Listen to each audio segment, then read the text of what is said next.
nibarulizinga over 10 billions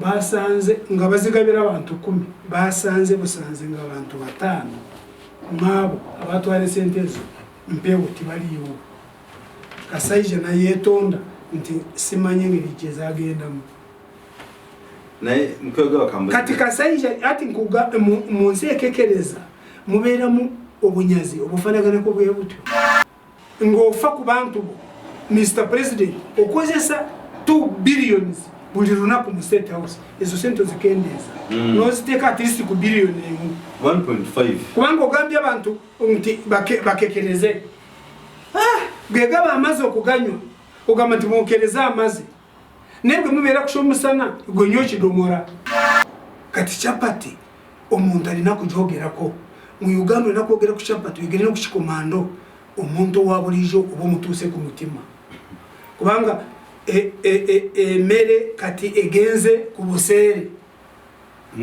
abanayuga mugo yashagurika unajitambuza abajirima eyo mu byaro unajitambuliza ku kikunde njagala kusoka njogere ku cha president wange BobiWine wange ku runako bwirumu naye yabadde ayogirere gwanga kumpi yebuli kimu ekiro mu Banayuganda BobiWine yakigiriyo State of National Address. Yes. So he spoke what was happening around the nation. Spot on. Naye narabye bakadoma endiga. Wali umucyara gwe narabye bamwita Farida nakazibwe ku TV jabera ko mujimanyi ngagamba nti chapati nayo izita ni essential item bobo yogera ensanje zino osanido yogere ebintu bikwata ku muntu wa bulijjo singa nali wakugendera ku muyaga nali kugendede ko singa kati ndi MP munyagwa kankukubira mu ngalo naye kitegede kichocho kitegede ogambye nti BobiWine was overrated bamugulumiza temuri naye singa nagendera ku muyaga ogwa BobiWine nange singa ndi MP uliro gongo munyagwa ulu gongo gwa munyagwa ate munyagwa we yabadde yabagambye nti yabasinga omutwe nti kubanga nti yabasinga obwongo bungi kubanga no mutwe munene nze kyena yagadde ku munyagwa ngo babadde batute yabasinga omutwe munene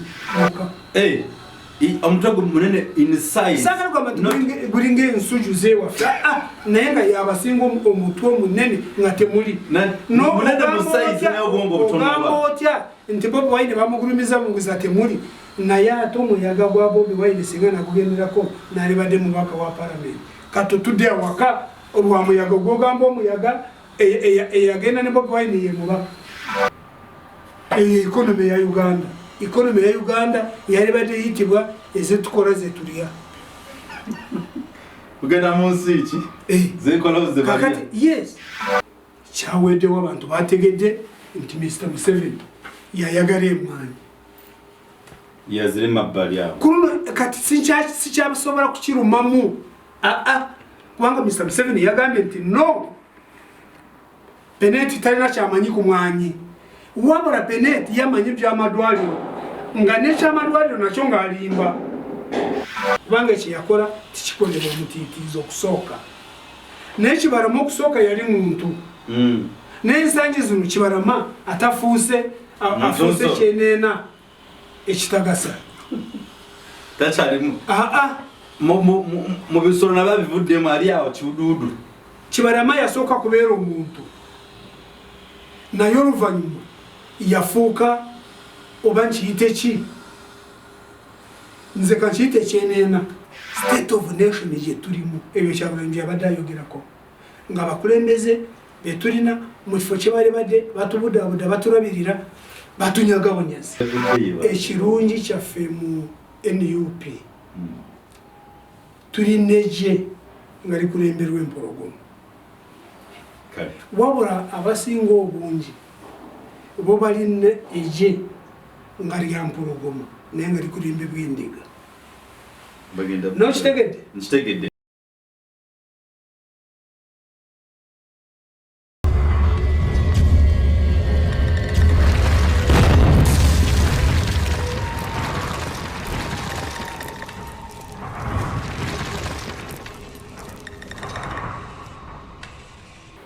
Okay, very good afternoon. Mwinaba na flash in Uganda. Tukomeo onakolwa lero nga tukomeo nga tubetondera program yaliko ya mukubya rugaba eya juzi yali mu background ngeli noise. Mutsase nga might in Uganda ruse tuvuga robo daba style. No kuona mutule no munonya kafo where you think the background will be clear bo chali yao ate waliwo ebirekana emabega. So mutsonywe olwensonge yonti byali babalekana byaba munamatu. We apologize for that. Nenga masibi mutano. Necho kumutusonywe nti mupya rugaba rudo okulabika era nga butwabategeeza nti buli lwava mu ddwaliro asoka nawo munamuko. Bulava mu ddwaliro asoka nawo munamuko ne tumuleka nakakano mubiri gwe then data ne tujja kumpewo. Mwebale nnyo mwebale ddala. Nsonga nyingi ziri mu ggwanga ezibindabinda eyasinze nze kulwanga yakuto mu babiri. President omufuzi w'eggwanga yagambye nti waliwo penete omufirika ali behind penete omuzungu kati twebuuza ekituufu kyeki badde mukutuwuddisa nange simanyi mukyalugabo nekibalama afuuse kibalama naye akomyewo Besigye naye afuuse Besigye kati gye tugenda awo nange simanyi naye nga mukama nga emubezi bwaffe tujja kutambuza eggwanga lyaffe tusobole okugenda kimu okutuuka boza kwa tutandikirawo abaturabana batuwuliriza mbaramusiza nnyo mwebale nnyo okwagala omukutu gwaffe the Flashlight Uganda nubwo basiriiwo nga mpumuddemu mbandaba buli kimu ekitambula mwebale nnyo okwagala omukutu gwaffe nange mbasaba okusonyiwa kintu kiri kyali mu programu yaffe. In fact, umuntu yari mu byuma ye yarowooza ntajja kukisarako. Ni kirema twali mu garden zizaffe turi kugwiberamu naye munange nga awaddako nga tulina buyinza. So ate nga twali twatandise dda nga neturowooza nti so nibigenda bwibuto tu kituufu mu ddwaliro bwe mba nvuddeyo nsooka kuwumulamu naye korono nakitegedde bagenda kunkanika for 18 months. Ulijua tubuza miezi mukaga. So 1.5 years bagenda kunkanika. Naye ekyo kukimanya nafunye omuntu gwe bakanika nebuuzisa dokita nti no nti nambulira ekituufu 1.5 years ndi kumpi kutuuka mu kitundu ate. Yes. Ndi kumpi kutuuka mu kitundu ky'omwaka. Okay. So we are halfway. Sigenda kufaayo kubanga ate n'amawulire amarungi balabe kye bakora bakendeeza bukendeeza. Obulwadde bukendeera nnyo nnyo nnyo. Buli ku speed ya iri. Kikuwa amaanyi okugenda ku ddagala. So kizaamu amaanyi bwe nakitegedde nti olwadde bugenda nga bukendeera. Ako kantu katono nnyo okusinziira nga obulwadde bwonna bwe bubeera n'okusingira ddala bw'ogendayo n'olaba abantu abalwadde obulwadde obulala abangi obutagenda kuwona naye gwe nibagamba nti bajja kukanika mu mwaka gumu n'ekitundu ojja kuba owonye. Ojja kusaza kimu. Katonda w'amaanyi. Ky'olaba nongera kwebaza abantu bange b'omu diaspora. Mwebale nnyo obulamu n'obwemba mpumuddeko naye ng'olaba obulamu bwakomawo luyala. Bwakomawo engoye ze naali ntadde wabbali kati ate ndaba kati zonna zenyambala. Osanze okudda mu fiti ndizo. Ndowooza zaali zikwambala. Mwebalire ddala. Ebyobufuzi byaffe kati mu Uganda bisesa.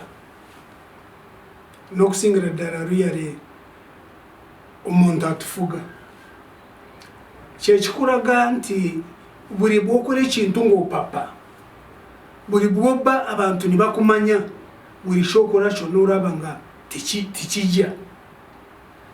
Kasita Museveni yanyaga BobiWine akalulu ke ng'olaba yatandika kwogera nga ebyayogera tibifaanagana na mukulembeze luyale. Now ku State of Nation address gwasoma nnyo oluzungu. Mr. Museveni tamanyi state of nation address kitegeeza. Ayinza okwanga takimanyi. Bw'aba akimanyi kati yawaba engeri gyapapamu n'ayogera byasanze. Kubanga state of nation kiba kitegeeza nti olina kwogera eggwanga nga bweriri. Ekiriwo kye tulaba eggwanga nga bwegamba covid waali so si eggwanga bwe lyali oba bwe ligenda okubeera. State of nation address. State of nation. The state you are in. I'm not okay. Mukaseera ako. So ng'oraba nga okwogera eggwanga lyo nga bwe liri mu kaseera ako liri litya. Yali batayogera nti mbateereddeko emirimu mu abavubuka ku mwaka guno mbateereddeko emirimu emitwalo 5. That is state of nation. State of nation. Security omwaka guno teri kintu kyonna ekitutawanyiza. State of nation address. Bweto bwebeera. Ebyenfuna mbikuteeka na bwala nowenjogera inflation eri ku percentage bweti. State of nation address. Naye oluusi ye abeera mu bikoso. Abalaganda babayita bikoso. Ebikocho. Mubita mutya? Bikocho. Engero. Abeera mu ngero. Twazimba enguudo. Twali mu nsiko. Amini yalagenda kunsalako amatu. That is not what we call state of nation address. Abeera mu ngerezo n'omu birala. Now, njagala kusooka njogere ku ekya pulezidenti wange BobiWine wange ku lunaku lwe lumu naye yabadde ayogerera eggwanga. Kumpi ye buli kimu ekiruma Omunayuganda BobiWine yakigireyo. State of nation address. Yes. So he spoke what was happening around the nation. Spot on. Naye narabye bakadoma endiga. Waliwo omukyala gwe narabye bamuyita Farida nakazibwe ku TV gyabeerako mugimanyi ng'agamba nti chapati nayo is it an essential item. Bw'oba oyogera ensanje zino osaanidde oyogere ebintu ebikwata ku muntu wa bulijjo. Omuntu wa bulijjo ali atya? Ayisiddwa mu ngeri ki mu kaseera kano kakanayo kyani? Ng'omuwala yabuuza nti n'oyogera ku chapati. Farida nakazibwe singa wabadde ng'omu nsi ez'Abawarabu bandikusse oyogera ku chapati. Chapati yajjako no South Sudan. Gwe okimanyi chapati mu nsi yonna kumpi y'emmere esookerwako ebeezawo mu Bawarabu yo bw'ogyogerako tosobola kubanga y'emmere yaabwe yebabeezezaawo. Emmere echapati n'omugaati bye bibabeezezaawo Abawarabu. Ensi z'Abawarabu n'obwoba nga togendanga yabagendayo balina chapati zaabwe oba kyemisana oba kyeggulo chapati. Wano mu Uganda abantu obutatambula n'obutamanyi mbeera z'abantu kibi. Bw'oba nga ku makya n'otambula n'olaba abantu mu Kampala engeri gye bafunamu breakfast kumpi kimu kyakubiri ojja kusanga nga bakozesa ekigambo chapati. Ekigambo ekituufu kikomando. Ate kyemisana ate kikomando kyati kyawala kikomando kyekyemisana kyekyeggulu. Ebijanjalo nga birimu chapati. Kikomando kyetwogerako chapati erimu ebyanjalo oba chapati erimu amagi. Kati n'owalalira Kyagulanyi nti yayogedde ku chapati. Wulire endiga. Chapati kintu kikulu nnyo. Let's forget about this business of Museveni coming to tell us to eat cassava if we can't afford bread. I mean, cassava or cassava flour cannot make chapati. It cannot make chikomando, therefore it cannot make Rolex. But that goes ahead to just show how disconnected Museveni is from the people. Now you're going to ask me, how do we deal with the revenue lost by removing tax from vegetable oil and wheat? My answer is simple. Cut the classified expenditure in order to accommodate the revenue loss created by a tax exemption on the cooking oil and wheat. Simple. Enungano Ukraine katorutaro rweriko ne Russia munsi yo na Ukraine ne Russia zizabade zisupplying engano umubunji okugamba ntemere egenze waguru umugati ngugenda waguru chapati negenda waguru yengano okubura kati chapati omuntu alina kujogera ko mu Uganda na kogera ku chapati wigere no kuchikomando omuntu wabulijo obo mutuse ku mutima kubanga mere kati egenze ku busere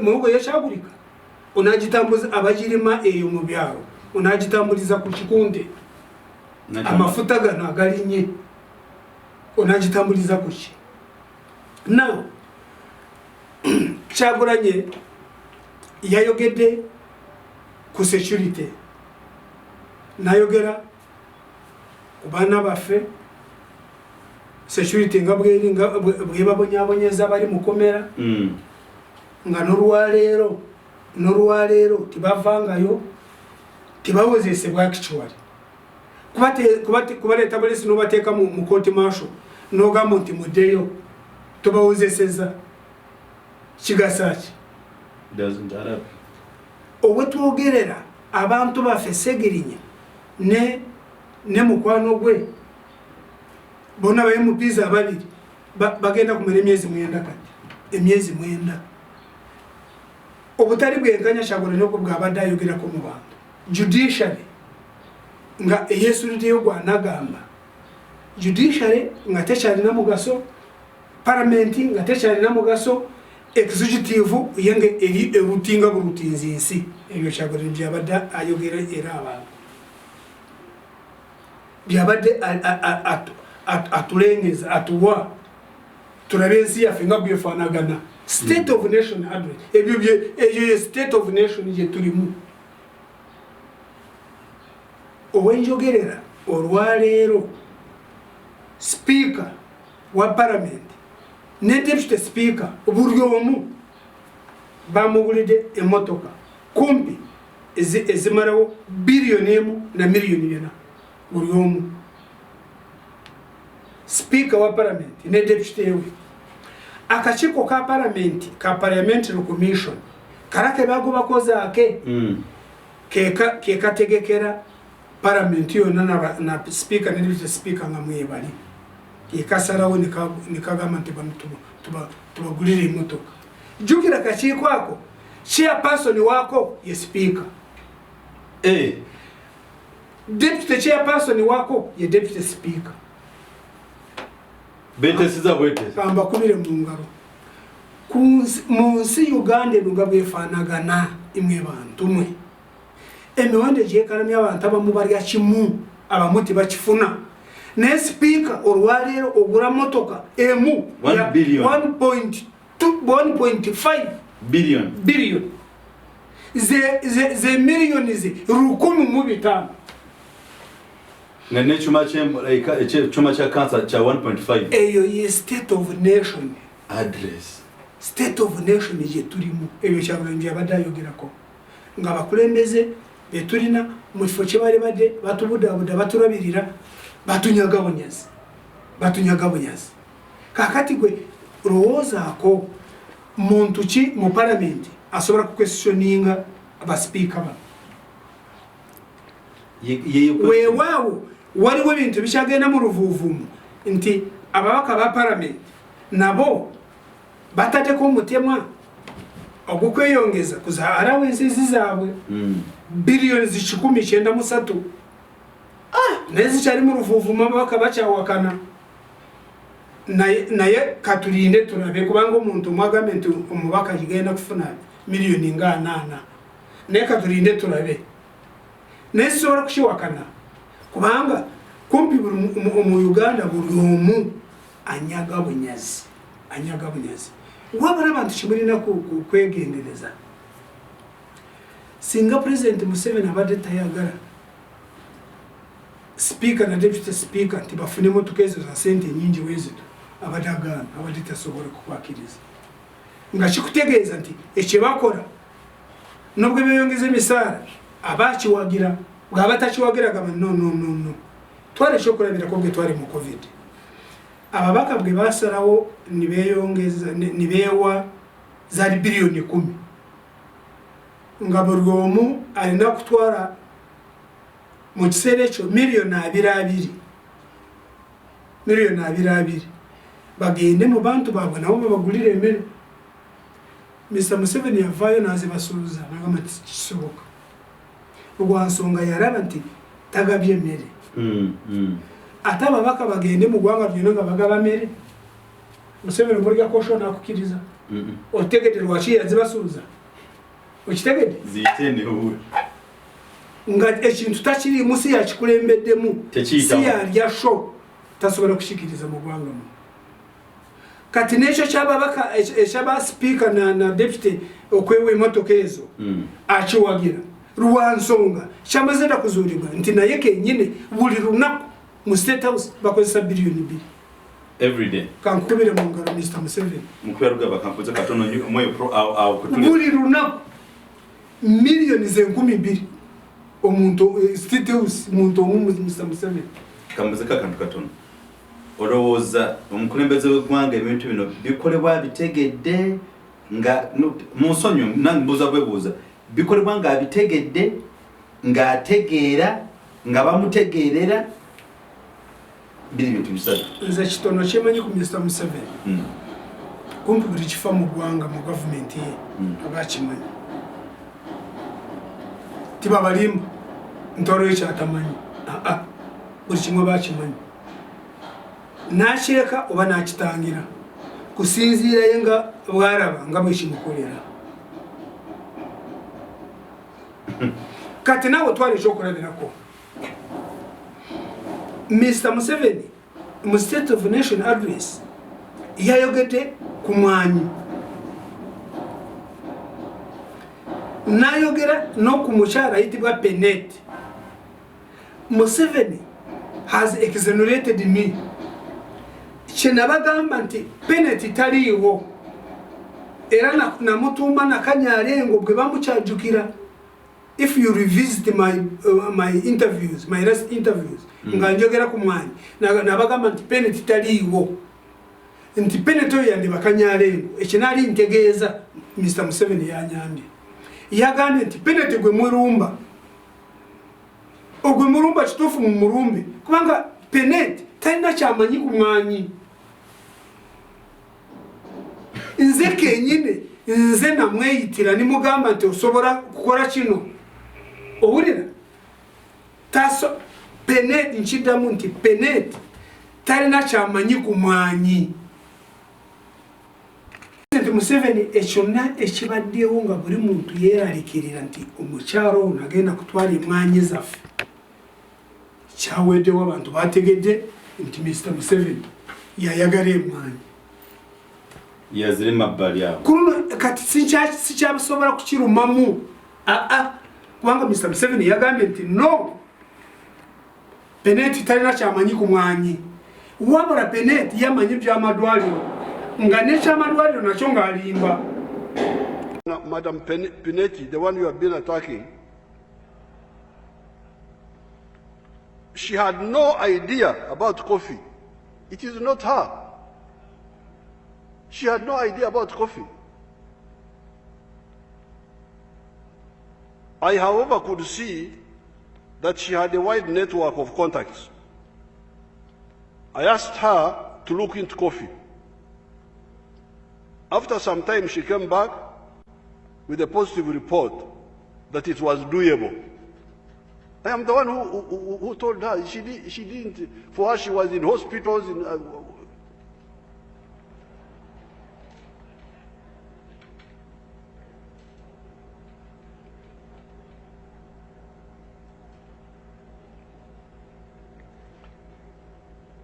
Therefore, those attacking that project are supporters of Okutegera.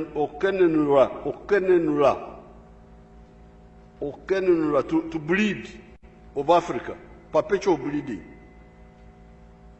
If they were not, they would have responded to our call of 1986 and after to come forward and add value to coffee and seek government assistance. So I am ready to sit down with all these coffee people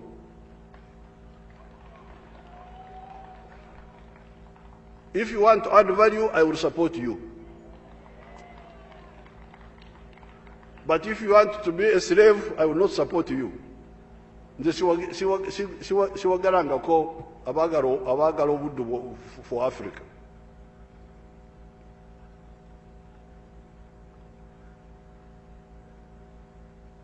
Instead of attacking the savior or your anatasa, if you are genuine, join the liberation effort. We are here.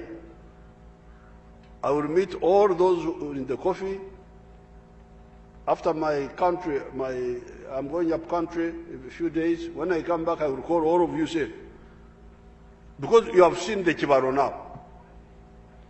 $460 billion.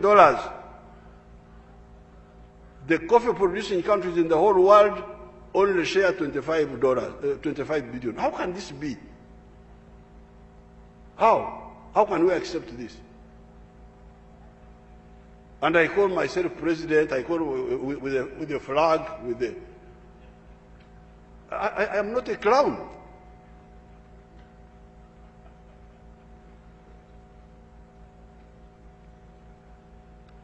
It is criminal for anybody to continue arguing for the continued export of raw materials in Africa when there is 90% more value in that product that you are giving to the outsiders.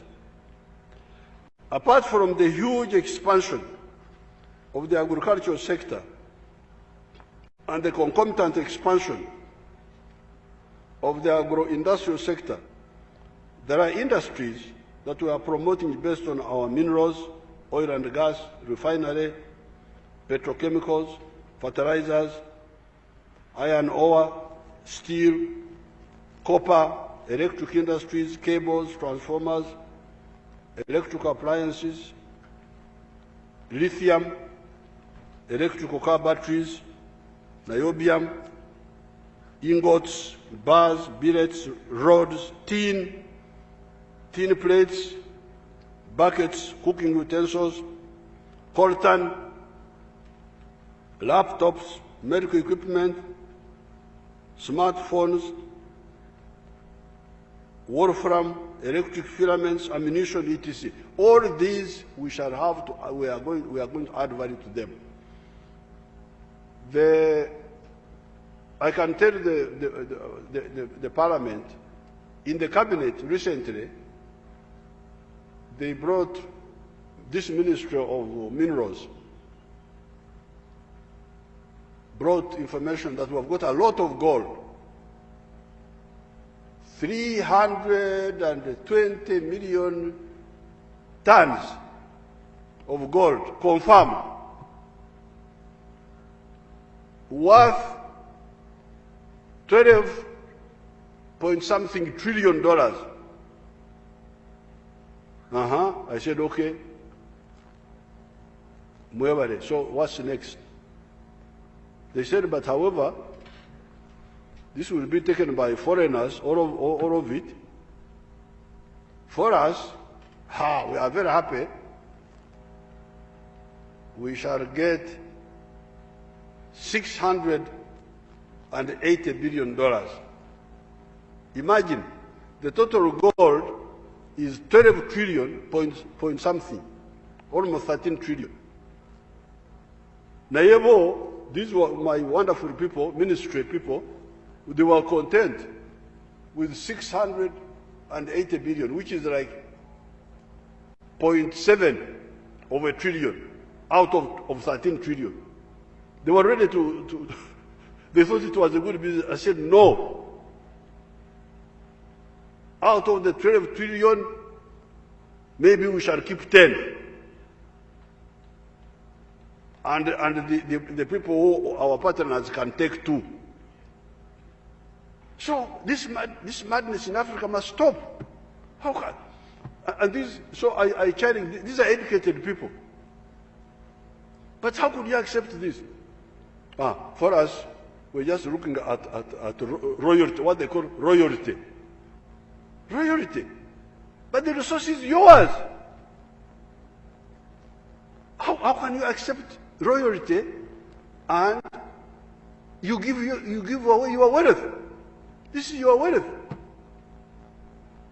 If the other, so I asked them, because in petroleum, because the Arabs resisted.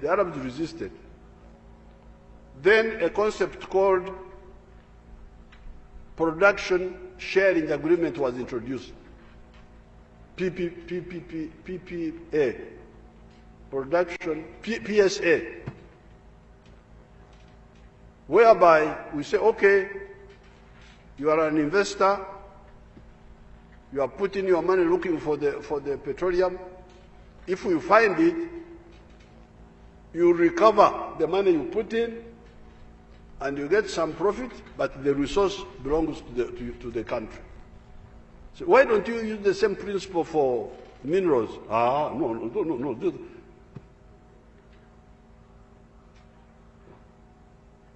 This gold will not be taken. When I'm in charge here, God brought me here, and the Ugandans keep supporting me.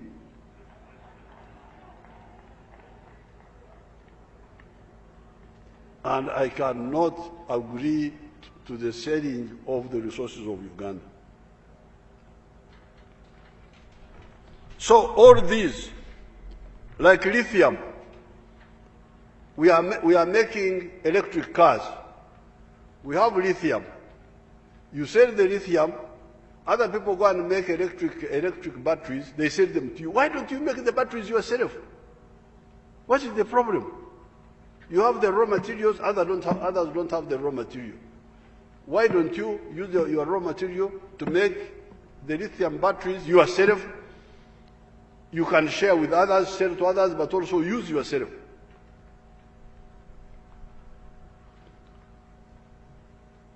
The work in the services sector is familiar to honorable members in the form of tourism, transport, like airline, the railway, entertainment, etc. With the masses, apart from the PDM, the parish development model, there is a program of Emyoga, the 18 of them, as listed here, Boda Circle, Women Entrepreneurs Circle, Carpenters Circle. Nachonga alimba. Peneta maneli amalwaliro. Atagawo. Iruboya gani? Nakugamba kunga tunagenda ku Rubowa nga tebana muwa kuzimba eddwaliro ly'Erubowa. Yagamba nti azimba eddwaliro mu Libya. Ne bagenda e Libya eddwaliro lyabagamba ne basanga ntalizimbanga. Wabula ya supplyinga yo furniture. Penet. Then ku Rubowa Penet gwebawa bilioni 2.13. Mu 2019 2.19 nga wetwogera eddwaliro si 2.2 yagamba nti 2.2 eddwaliro abali masi likyali ku musingi n'omusingi tigunago meaning nti esente zonna omuntu gumuyita Peneti taliiwo esente zonna yazitwala nze sikyabuuza. I am telling you, omukyala she's simply conduit, esente zimuyita mu buyisi mu ngalo omuntu azitwala yabyeraze. Again, but Peneti omufirika. That's it. Kubanga Mr. Museveni yagamba kuruno ntagenda kugenda ayogere n'abantu abalimi b'emwanyi. Ekyemanyi Mr. Museveni abantu abagura abalimi b'emwanyi. Gwe olowooza abagenda kumuleetera abalimi emwanyi yani agenda kuyita mu RDC zibe be bamanyi abantu abalima emwanyi oba ba chairperson ba LC5 nkurayirira abantu muretera atabarara bakanyarengo nga bagambe nti bali mibemanye nga bali mubemanye babaleseyo. Kanyarengo kye ki omuntu olijjo okukitegeera? Kanyarengo lyerinya ly'Ekinyarwanda. Waliwo omusajja bamwita Kano Kanyarengo yasooka kulwanyisa gavumenti y'e Rwanda. Kano Kanyarengo nakatakyaliwo yasooka kulwanyisa gavumenti ya Habyarimana. Abana abatuusi bamwegatta bajja luvannyuma naye yatandika kumulwanyisa. Era bwe bamara n'okuwamba Kanyarengo ate ne bamusuula mwana wato kati aliyo ndowooza kigala akola bibi. So mba nkikozesa ng'erinnya lya Kinyarwanda naye kyemba ntegeeza Banayuganda bo bajja kukimanya. Sibwe nkugamba nti peneti yandiba Kanyarengo mba ntegeeza erinnya naye nga lya Kinyarwanda baliyita abasajja. Naye ekyengezaako okubagamba nti Mr. Museveni eggwanga lino entwala gy'alitwalamu kati alitwalamu nga bw'oraba famire ye. Sina famire ye nga bw'oraba eddundiro ng'eddundiro liri lwa Kitula nga li mu Nteeze. Ente Kitula giteeke wali ziri zigende ziriire wali. Singa tikiri bwe kityo Mr. Museveni eggwanga lino teyandirifuze bw'ati. Naye nga tetunagenda ku ekyo ku ggwanga nja tumaliza kino ekyabadepute bano ab'emmotoka. It's my concern all MPs bafuna sente z'amafuta. Bona bafuna sente z'amafuta. Naye omuntu wa bulijjo katirita oba eri ku kakaaga they've not bothered. Museveni tafuddeeyo kujoka yigedeko ekintu mulabeka tugamba nti Uganda bagaga mafuta gambuse ne motoka jamu mungi yarabye ku jamu ya Uganda. In fact ne jamu abantu oluusi ekibayita jamu nze eba confusion y'aba drivers just. Yes, and they n'obuguudo obulinabo naye nze bwe mbadde nzija bana mafuta n'agaguze ndowooza ku kakaaga oba mumeka bangamye nti tigaliwo waliwo V-Power. And you had two. Kati badde nkola ntya? Obadde ino gwa V-Power. So kyengeza kutegeeza ati lwaki tukunga ba MP bonna ne bagibwako esente z'amafuta. Tekisoboka tolina kuba ate onaabakunga onaakunga abantu ababulijjo. Ababaka constitution bawo obuyinza okwesalirawo esente ze banaafuna nga kwotadde n'allowance. Bebesalirawo. Kyekitongole mu Uganda ekyaweebwa obuyinza mu constitution yaffe okwewa omusaala na buli kimu kibakozesa. Corporations esandi kifuddeko kubanga the framers of the constitution bo kye baaliko kyolina okutunulira. What was the intention of the framers of the constitution? Bo baali baba obuyinza obwo nga tebaagala muntu yenna okubayingirira bakole ebyo batasaanira okukola. Twali ekyokulabirako ng'okubagulirira okuba obusente Mr. Museveni n'abakozesa. Tibamanya nti tulibeera n'ababaka ng'endiga zetulina mu palamenti abakola constitution bo bakola ensobi ne beetunulira. They never thought of tomorrow. Yes, I think it was just an oversight. Beetunulira ng'abantu kubanga bw'oraba abantu bonna bakola constitution yaffe they were knowledgeable and credible and very intelligent. Bonna yali clean bw'ojjukira nganza abamanyi bonna yali clean tu nga baagala ensi yaabwe. Twali twakava mu bintu by'olutalo mu ntalo nga Obote agenze Lutwa agenze nga bonna oraba bafiirira ensi yaabwe ne bakola constitution bwe batyo. In fact bwe bateekeramu nekyokugamba nti ebisanja kyovara ebisanja tebabisiba balekawo nti ebibiri byakusatu bwe biriwera musobola kukyusa ekisanja. Bo omundowooza yaabwe balowooza nti bibiri byakusatu bantu bangi nnyo babaka ba parliament baja kuba bangi nnyo teri muntu asobora kubafuna n'abakozesa kye baliko tibamanya nti Mr. Museveni buli article yonna eri mu constitution yamuyitanga mu ngalo eryoka negendewa akanyihamba. Professor. Yes, buli kimu yali akimanyi nti kino nekisalira amagezi era yakisalira amagezi. Kyovula yatandika kusala buntuntu mpora mpora je kitwita gerrymandering Obote nga bwe yakoranga nasanga Obote yarabanga abakristayo we bali bangi nasalawo constituency nyingi abakatoliki we bali bangi eyo nebeeremu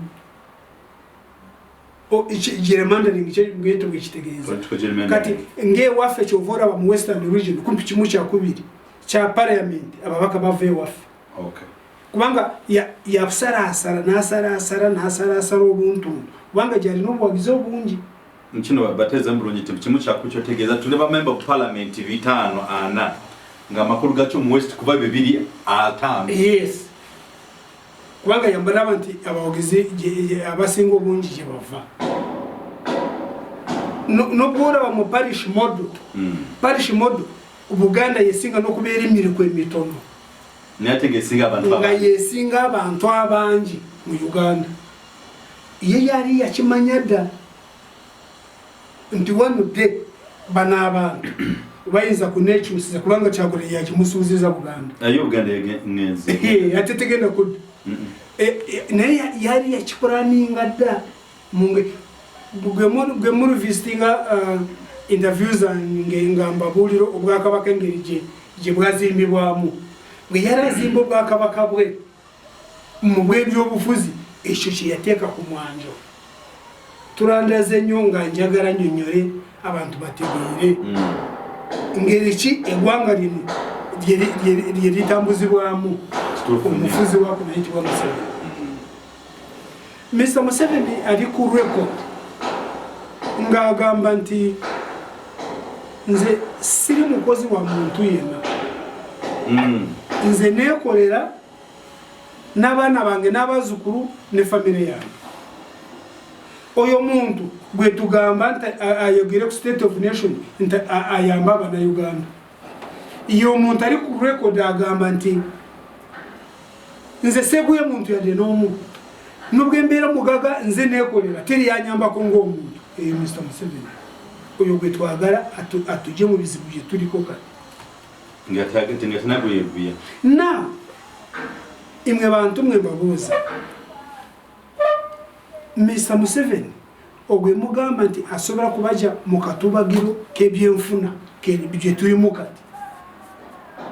In fact yakawanga mudi yagambye nti Uganda eno enaatera okusala egende mu nsi ezibinojo mu nsi engaga ekyo tuyita middle class. Kinasoboka ekyo kubanga yagambye nti kakati uje tutuuse buli Munayuganda yenna afuna miliyoni 3.9 buli ze dola 10 mwana nti buli Munayuganda mumpulirize ng'Abanayuganda nti buli Munayuganda kati buli mwaka afuna miliyoni 3.9 buli mwaka. Kati okukuteeka mu middle income kiba kitegeeza nti omaze emyaka nga 3 consistently nga abantu bafune sente ezo, emyaka 3 consecutively nga abantu bafuna sente ezo sinakindi nga beyongerako weba kuwandika nti katogenze muki mu middle income status.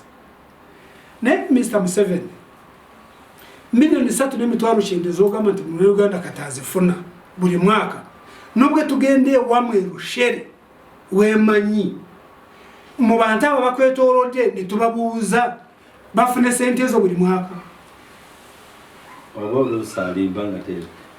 Miliyoni 3.9 ogimanyi omuntu w'omukyalo bwaziwulira nti buli mwaka azifuna really eyo statement singa tuli munsi ezirina democracy Mr. Museveni tebali mugubye mu bukulembeze bali singa bamugobeyo nga kumpi buli munayi gundi government ya fem tulina Bank of Uganda. Bank of Uganda yakamara kwogera nti Abanayuganda miliyoni emu yokka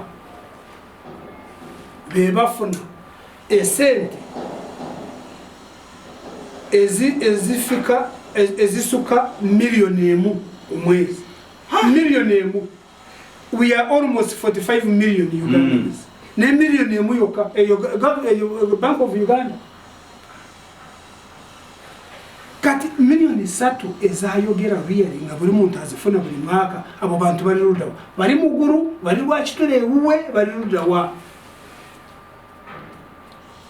nga mu Uganda mu abantu abasinga obungi tibali gachego bali awo kamiru kamu obacha misana chuka basala magezi bwafuna echemisana ngabiwete oba bwafuna echeguru naye kibashimu ngabiwete Chovara bachagora libade ayogera nagamanta abantu kati bariya bikomando bariya shapati zibasura zibasiga zenkola uzendia ezo ochirese burungi ezetukura wozitulia economy ya Uganda yari bade yitibwa ezetukora zetulia ugenda munsi iki zenkola uzebariya kati yes kati nogamba nti tugenze mu twasazedda tugenda mu middle income nkwega nga tukyakikubaganyako ebirowoozo omuntu wa bulijjo yali badde alowooza yalikoza atya about President Museveni yalikoza atya mu eyo ensonga eyo no kati nga n'okusingira ddala mu state of nation nga bweri n'emiwendo gino egyekanamye yali badde president yenafa ku bantu be atunulira abakozi be tibashasobora okwetuusako buli kimwe kibali betuusako wa miwendo gino kyekisooka abakozi bonna ng'otadde abakozi ba gavumenti bonna kubanga cost of living egenzeko waggulu n'alabye mu Kenya minimum wage no, yabongeze 12%. Mu Tanzania yabongede 20%. Mu Uganda mwirwaneko. Zenkola ozindia. Mu Uganda mwirwaneko. Oba mwesibe bili kye yakozesa. Tighten your belts. Naye nga emwebyo byono muntu wa bulijjo omuyambira nga saabo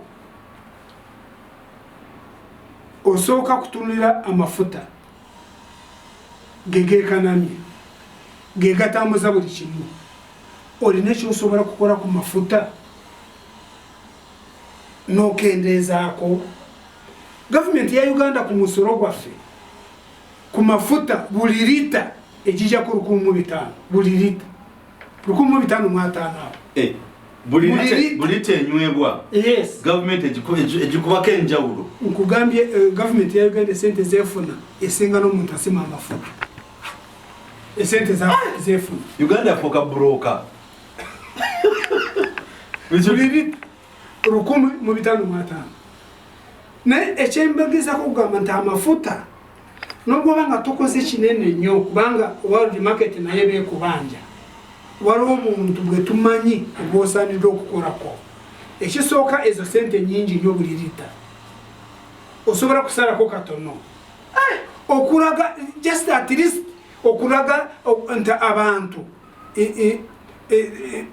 mbonaabona nammwe kambayambeko nakugambako mu mafuta gaffe bwe gatuuka ku boda waliwo omuntu eyaweebwa tenda waabwe yandiba naye Kanyalengo bamuwa tenda y'okumakinga buli mafuta agayingira mu ggwanga mu marking just Kanyalengo buli lita agijjako nusu asatu buli lita marking just marking kiba kitegeeza nti amafuta katugambe nga amafuta g'amagye gabeera kumpi ga kiragala bweto bwe bagakora gamanyiddwa ate gabagazitowa baita marking buli lita.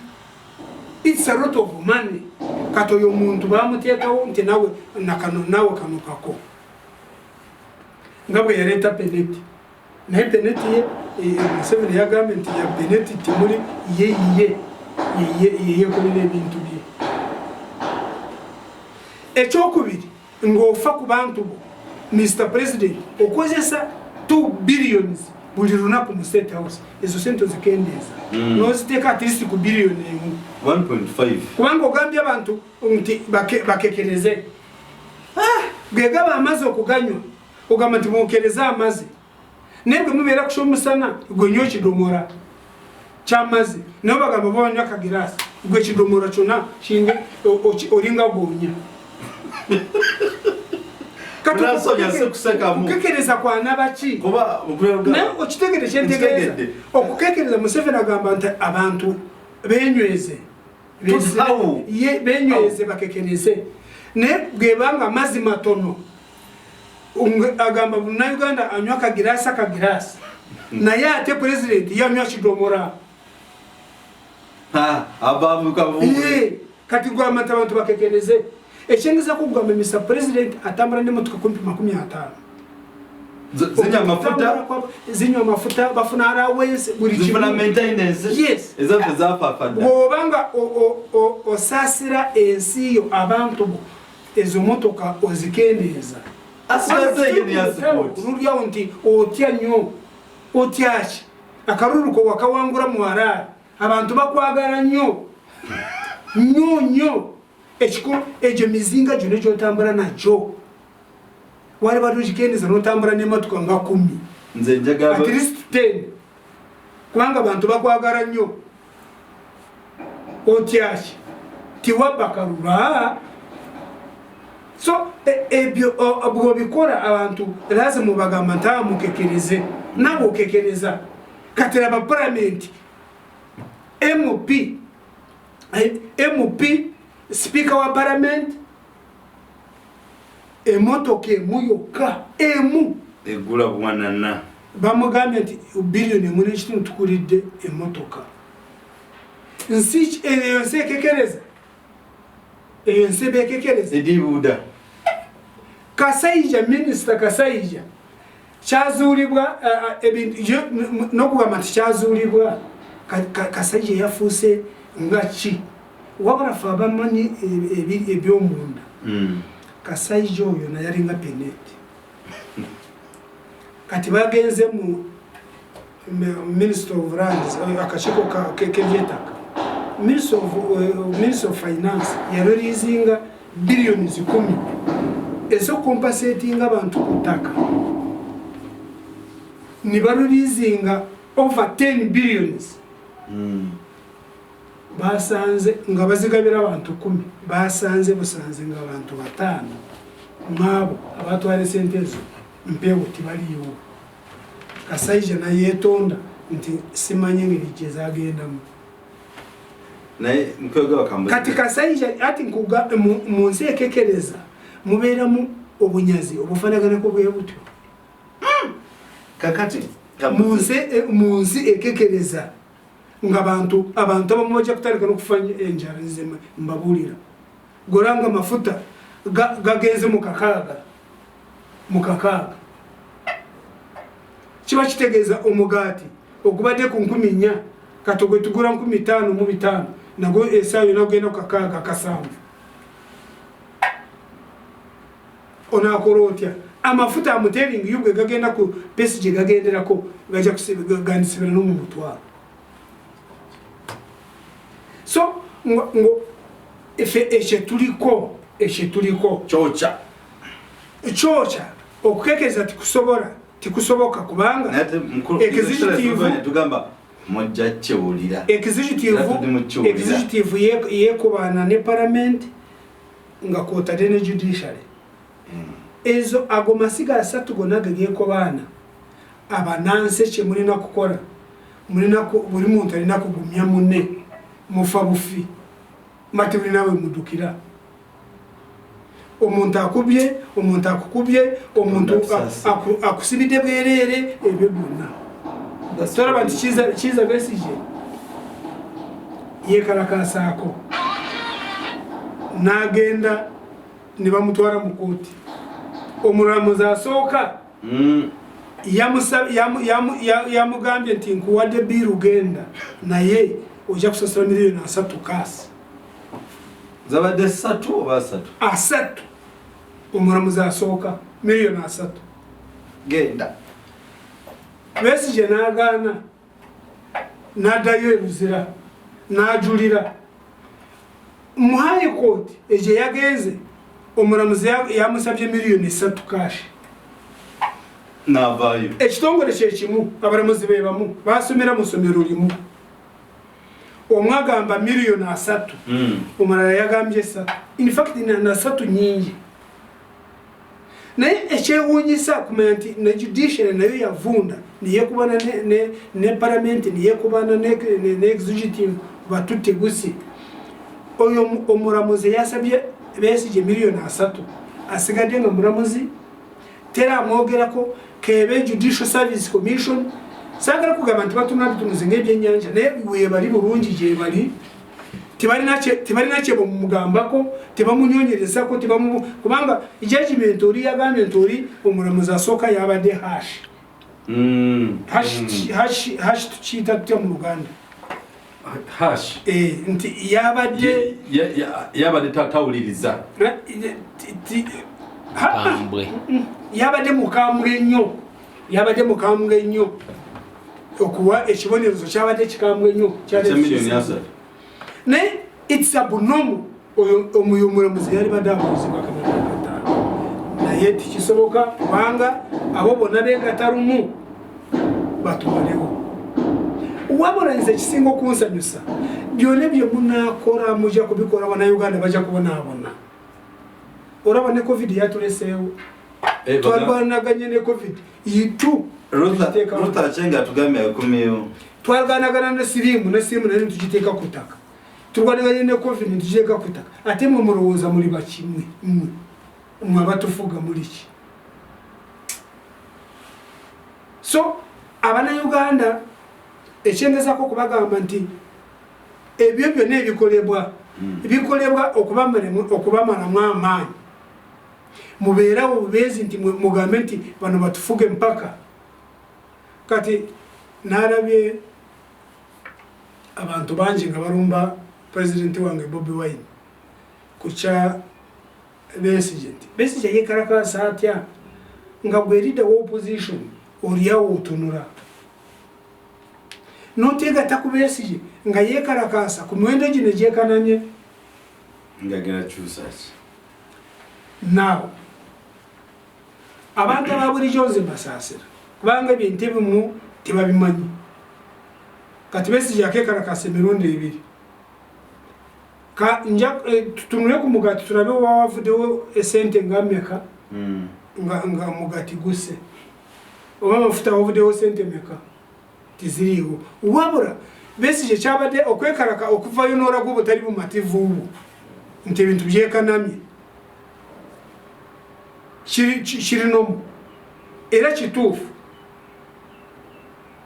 era naffe ffennyini buli muntu ekyo kyeyandikoze okwekalakasa mu ngeri ye ife abamu twekalakasa mu ngeri yaffe bwakuba nti timutulaba buli muntu akwata ekubo lye n'abantu abamu baagala bakulabe ku street it's not true tikisoboka yadde n'omulundi n'ogumu timugenda kulaba BobiWine ku luguudo nga yekalakasa Besigye nga bwe yekalakasa in fact abo wengenda okuva mbabuuze mwe mulowooza lwaki Besigye wa FDC bwakyatambula ku luguudo alina akazindalo kamukalakasa ng'ali ne mukaaku abaliri ono ng'ate mukaaku yali feriya nze saagala kugamba nti yali feriya nga mukaaku nimanye ebizibu byafuna mu people power nimanye ebizibu byafuna n'ekyabulanyi nadduka naye nga Besigye wa FDC balina ababaka abasuka mu 30 mu parliament nga ababaka bona batumira obutunuzi Besigye teramwegatako nga besije aba FDC guni amri yafune mitwaro meka oba satu babiri bwachi besije ata na yeke nyine efuse one man army why abantu bona bategete besije ekyaliko ekisoka ntikikora okwekarakasa ekyokubiri bategedde besije ekyaliko ntageza kokora kamubaga kati aba FDC kati ababadde bawuliriza batandise gavumenti yapyaruga batandise kubesije nze mbabulira bwena babulira nti penalty taliwo nti ane bakanyarengo abamuni mutantegeera kati penalty mumutegedde yani mbagamba nti besije tiyeka ayito mu kintu ekirungi besije alinga bwora bapasta ababbi besije alinga bapastors bana ababbi basoka kubuulira enjiri si kintu ekirungi okubuulira enjiri nenayita mu kubuulira enjiri ate nabba abagoberezi kibinnyo nabba endigazi nayise mu kiki omukubuulira enjiri ekintu ekirungi besije ayita mu kintu kino ekirungi ekyokwekalakasa kituufu ebintu birinye kituufu birinye agamba nti yekalakasa abantu balabe nti kituufu nekikye kyoliko kyekisinga obukulu kyovoraba oli one man army otambula weka kabe president general wa FDC tamwegaseeko this is very strange kati abantu byembabuulira abangi abamu nokusingira aburuda olwanyisa BobiWine abamu babimanyi byebuzabuza abangi tebabimanyi in fact besije bwaba arwanyisa bwaba ali mu rutaro tarwanyisa NRM besije arwanyisa struggle arwanyisa BobiWine imweti mwebuuza nti besije wajidde nga yekalakasa nti miwendo girinye nekibalama wakomeddewo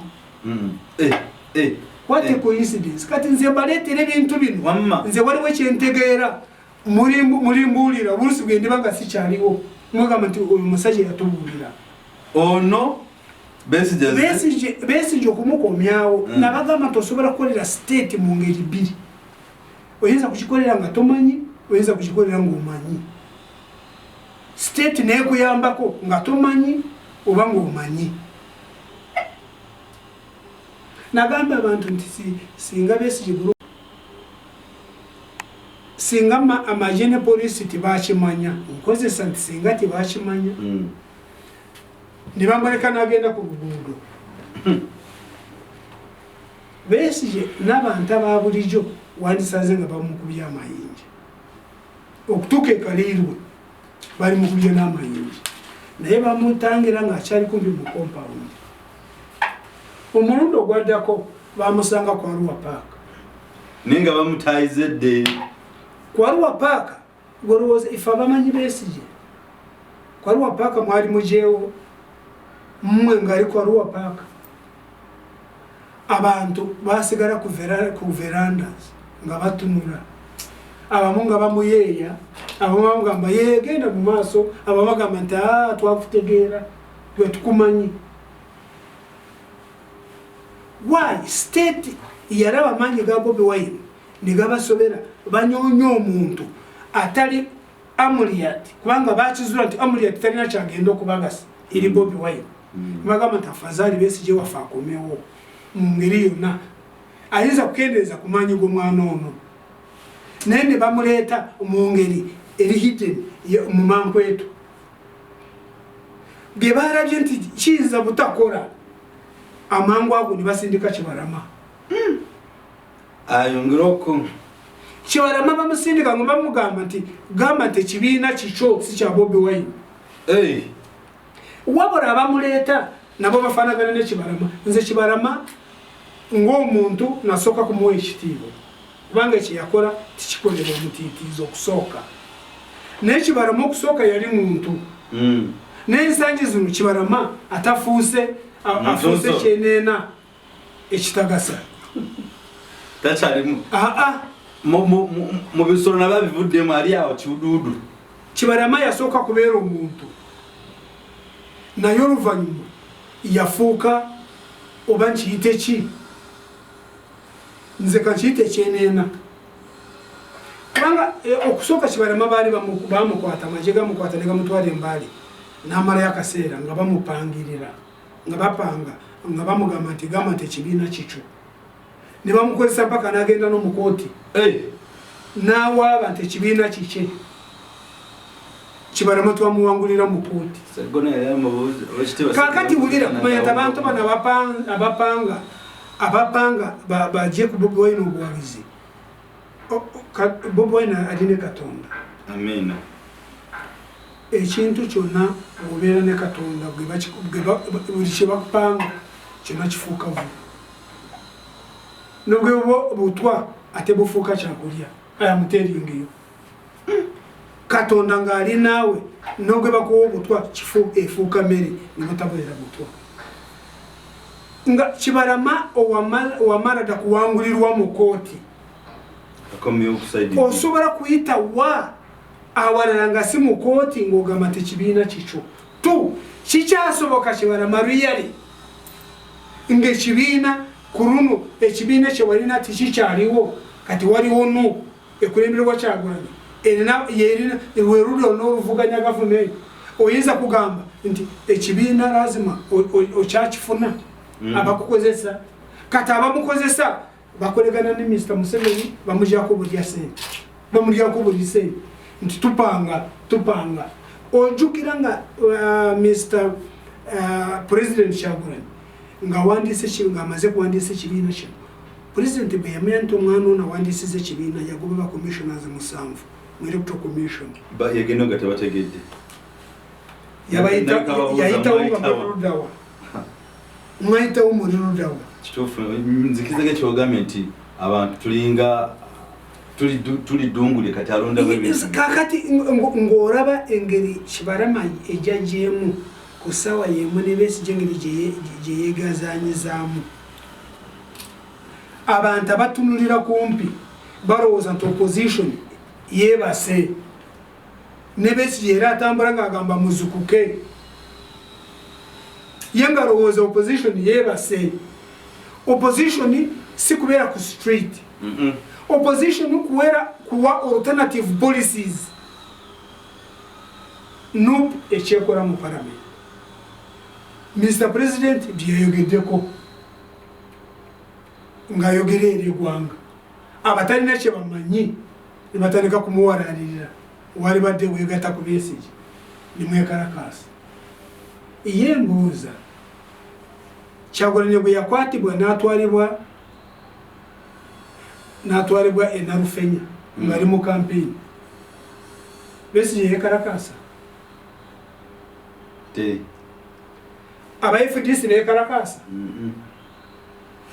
kati omuntu kati ulira kulira emitwe gy'abantu bagamba naye Besigye n'asibwa BobiWine n'otagendayo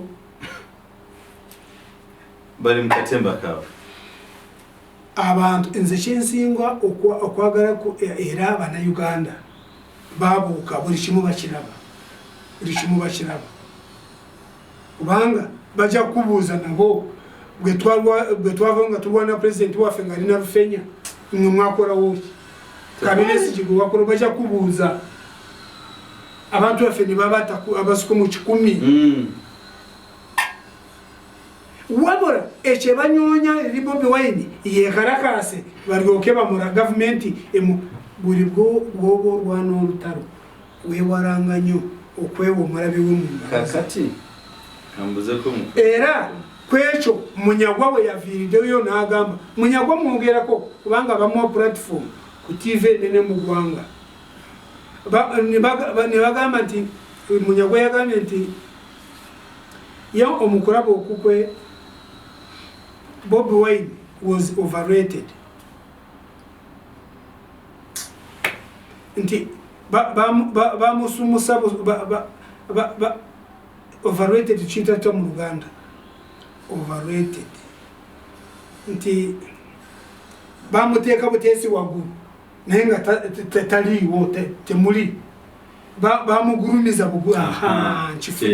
bamugurumiza naye nga temuli wabula nagenda maaso n'agamba nti nze sigendera ku muyaga singa nali wakugendera ku muyaga nali kugendeddeko singa kati ndi MP munyagwa kankukubira mu ngalo naye kitegedde ekyo ogambye nti BobiWine was overrated bamugulumiza temuli naye singa nagendera ku muyaga ogwa BobiWine nange singa ndi MP uliro obwongo ubwongo bwa munyagwa ate munyagwa we yabadde yabagambye nti yabasinga omutwe nti kubanga nti yabasinga obwongo obungi kubanga alina omutwe munene nze kyenayagadde ku munyagwa we babadde batudde yabasinga omutwe munene wokka omutwe munene inside gulinga ensuju zewaffe naye nga yabasinga omutwe munene nga temuli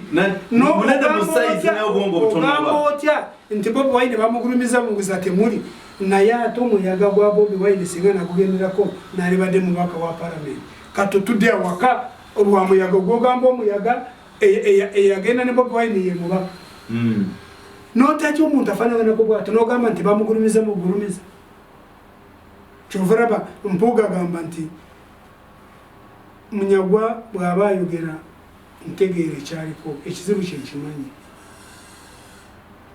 first of all is jobless takyalina mulimu ekyamuleetera obutabeera n'omulimu yeffe aba people power kati tasobola kutwagala mpuuga mutuufu waliwo yagambye nti asabira kintu kimu his excellence BobiWine aleme kugenda ku nguudo kwa their target may be ayikalakase bamutusiza amasasi n'ekitabo ekyo nobwe banaabanga tebamukubira ekyokumuta kyo kiyinza kuba kizibu BobiWine we yatuuka kati tasasobola kutibwa bwatyo eyinza kuba enkomerero ey'omuntu omu mu gavumenti omu so ebyokumuta mu ngeri fanaga bwetyo ey'amasasi tekyasoboka wabula ekintu ekyamangu ddala ekirabikira ddala BobiWine n'agenda ku street neyekalakasa ekibiina bakiwanda okulu kibaliko yes why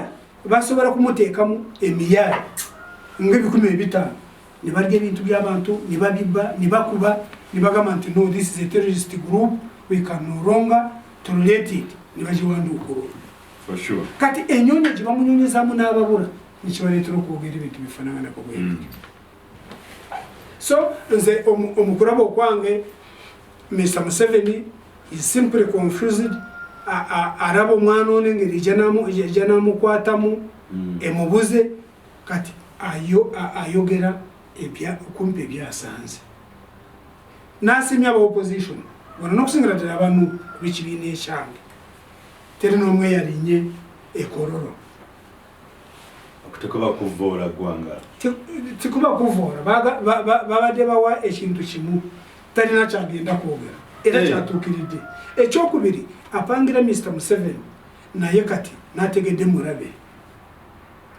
BobiWine bw'aba ayagala kwogera saawa 4 z'emisana Mr. Museveni toyogera saawa 4 z'emisana tajja na audience n'agijjawa audience osobola kugijjawa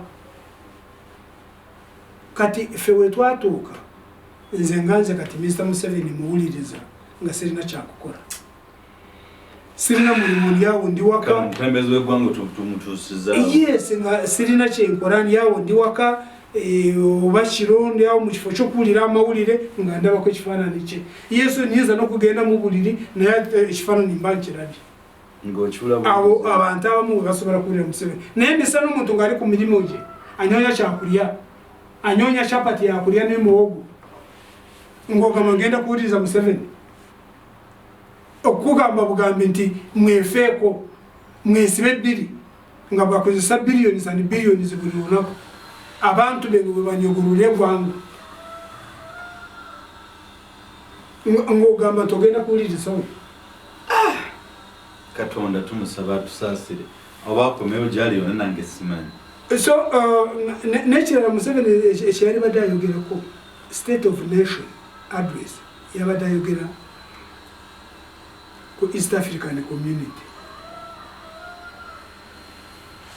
yabadde okimanyi nti wetwogerera akabinja kali k'abanyamulenge aka M23 akaitibwa M23 atorotaro rukwaje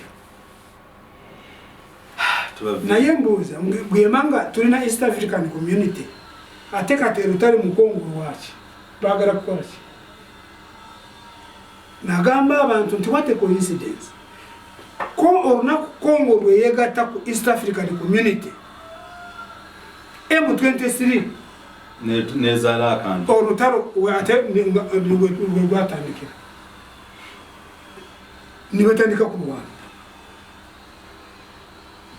waliwo oluvuvumu lwontandise kuwulira nti waliwo abasirikale abalabibwa mu Uganda nga si ba Uganda sagala kwogera ensi gye bavaamu mutuka babadde bingi ekyo nakyo tulina kukigenderera. Congo yagambye nti teri nnyonyi n'emu ya Rwanda egenda kusaalimbira mu bugengula bwayo osamutayimu waayo bagajje kuba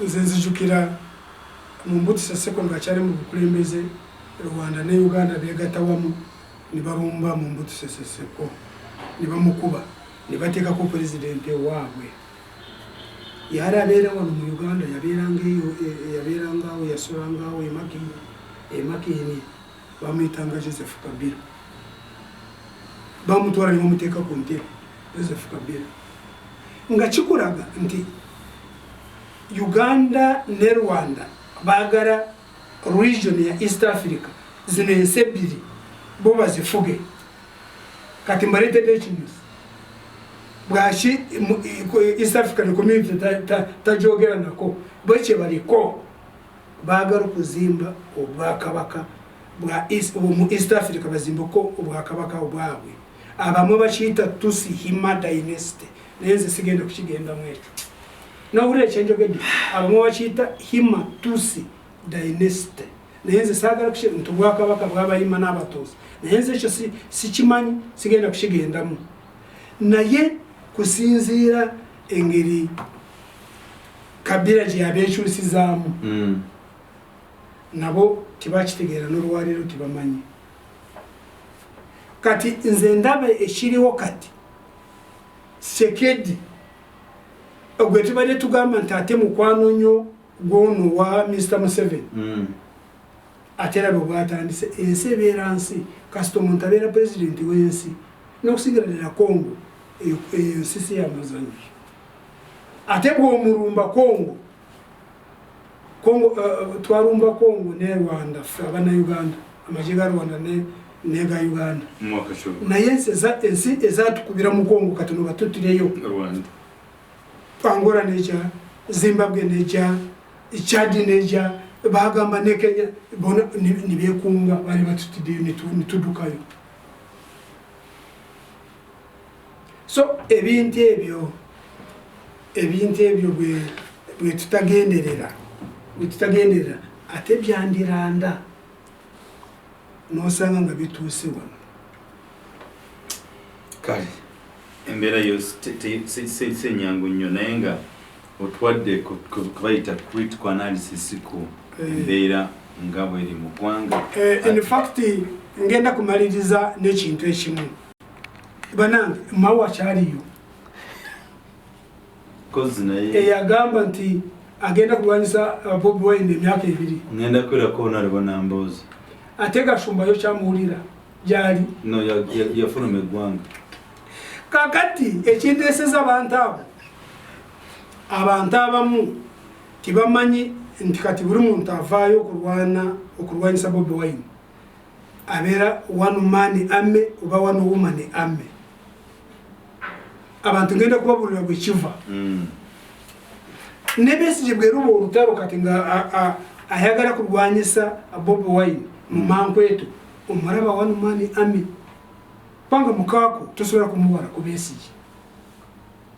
Besigye yali badde na FDC yonna ne FDC yamuvaako kasita abantu bamanyi nti ekyeriko tikigenda kuyamba gwanga lino kati bamanyi abantu kasita bamanyi nti ekyeriko kya busiru tibakwegataako mawo okwagala okulwanyisa BobiWine olowooza BobiWine talina abantu bamuwagira abalina president general w'ekibiina naye bw'akyabera one man army bamantegere ku bya Kisiro ne bamuleka n'agenda yeka Gashumba takulira ekibiina kye bayita simanyi sisimuka yagamba nti ye agenda kulwana mpaka katalirudawa one man army oraba wa ekigambo one man army wekigira Abanayuganda kasita bamanya nti ogenda kulwana olutalo lw'Ekisiro as an individual kasita bamanya nti ogenda kulwana olutalo lw'Ekisiro ng'olwanisa BobiWine nga bakuleka ogenda omu boni betuma one man army nga abantu bamaze kubagaana nti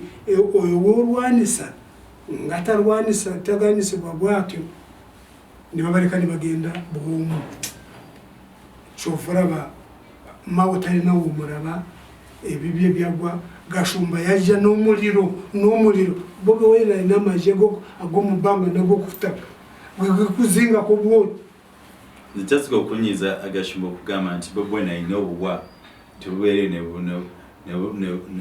tomuwakanya kabubeere bubwa nekye bumukola kasita buba bumanyi kulwana enteegateega paka lwogo yaguddeyo ekirungi kyaffe mu NUP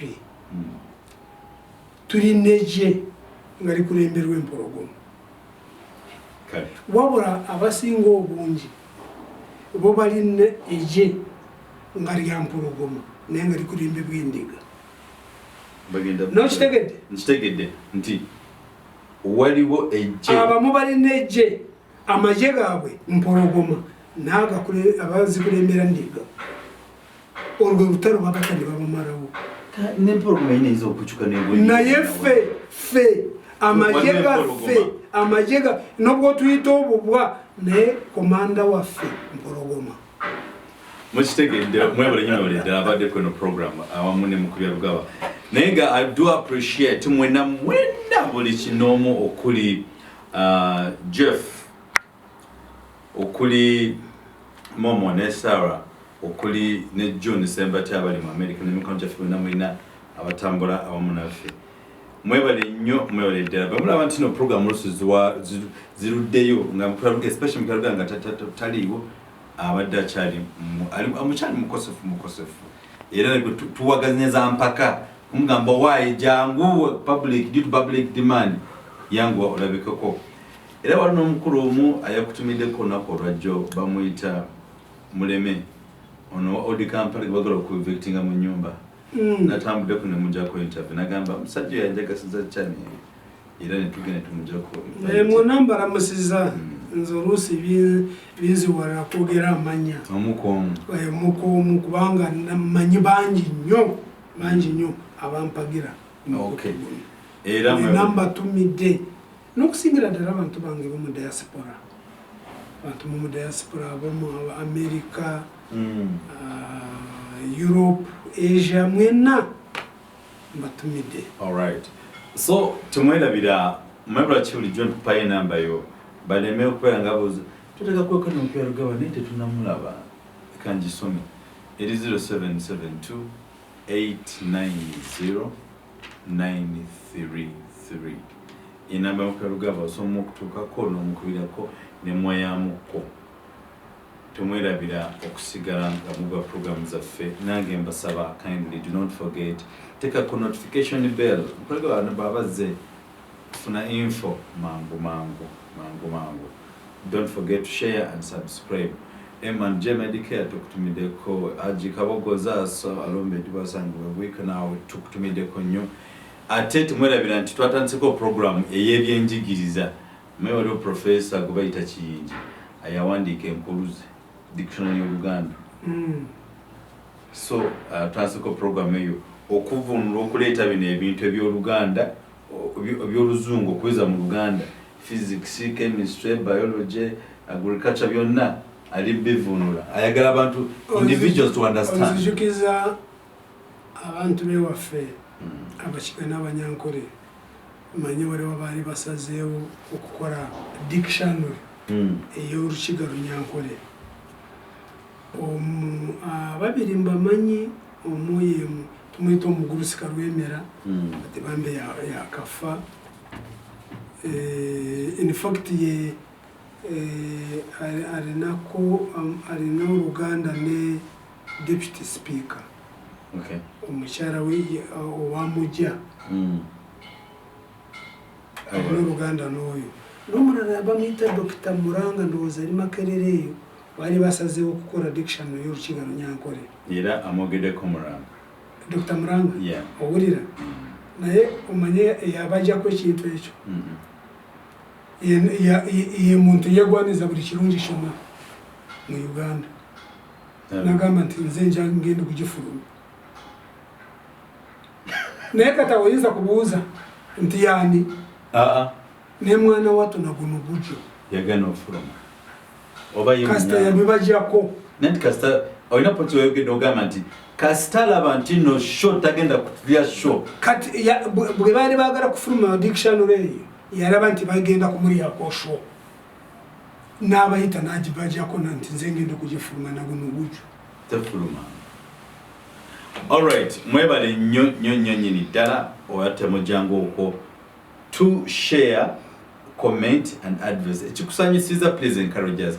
Era bana kakwenza mumuuliza. Nkakwenza mumuuliza. Era bwe nalabye speaker na deputy speaker nga kusawa y'olwaleero basabye motoka babagulire motoka za 1.5 billion buli emu. Nenzijukira katabo ka Kakwenza. The Greedy Barbarians. Mbasiibudde. Kale, Greedy Barbarian nani mazigaba. Nenga mukulega n'obushali n'okwekyo. Nze kyensaba Banayuganda bonna.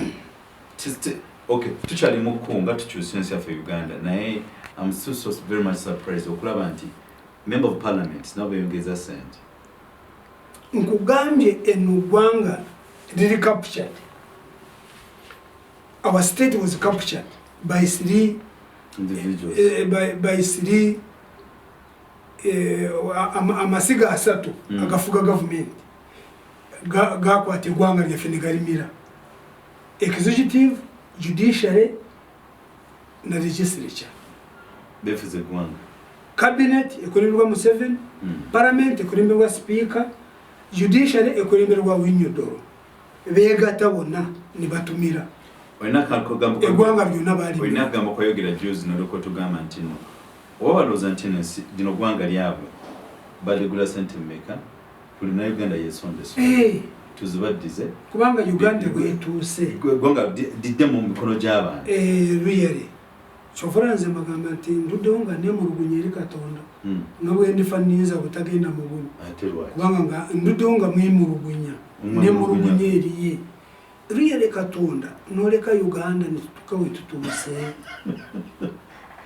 Twalwadde tuddewo. Naye ku luno kanteekeyo essuubi. Abaana ba Isirayiri baabonabona mu ddungu emyaka 4 nga waliwo ekyobateekateekera mu myaka 4 kati wuuno n'ono agenda kutuusa mu myaka 4 kandowooze nti naffe waliwo ekyo kitegeekere ekyomuyisa ekifuuka akagaati. Yes. Kandowooze nti naffe waliwo lazima ekyo tutegekedde. Okay. So mwebale nnyo nyini ddala. Thank you so much for loving us. Tubagaliza okubeera obulungi paka ate rundi. Programs zaffe Namukula Rugaba zigenda kuddamu kati mudwalire avuddeyo. Beere bulungi mwera.